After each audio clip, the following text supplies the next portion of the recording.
आजची ही कविता माझी प्रत्येक लक्ष्मीसाठी, त्या घरातल्या की जी जिवंत असताना सुद्धा नरक यातना शोषते.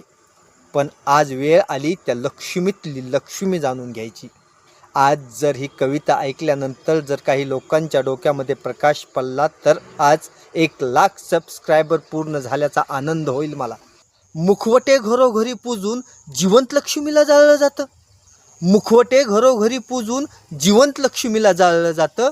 कधी घरात तर कधी घराबाहेर मारून तिला नाटकी सूतक पाळलं जातं. कधी घरात तर कधी घराबाहेर मारून तिला नाटकी सूतक पाळलं जातं. अहो कधी साडीने गळफास घ्यावा तर कधी विषारी औषध प्यावा. अहो कधी साडीने गळफास घ्यावा तर कधी विषारी औषध प्यावा. या विचारानं ती रोजच मरत असते. मनातल्या भावना मनात ठेवून रोजच मरत असते. मनातल्या भावना मनात ठेवून रोजच मरत असते. मी म्हणत नाही आज त्या घरच्या लक्ष्मीला पूजा.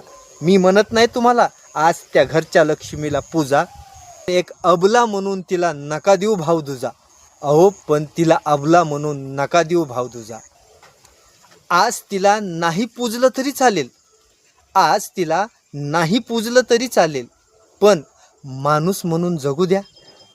आज तिला नाही पूजलं तरी चालेल, पण माणूस म्हणून जगू द्या.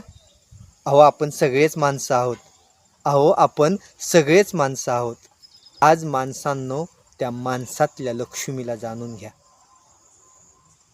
आज लक्ष्मीपूजनाच्या तुम्हा सर्वांना मनपूर्वक शुभेच्छा.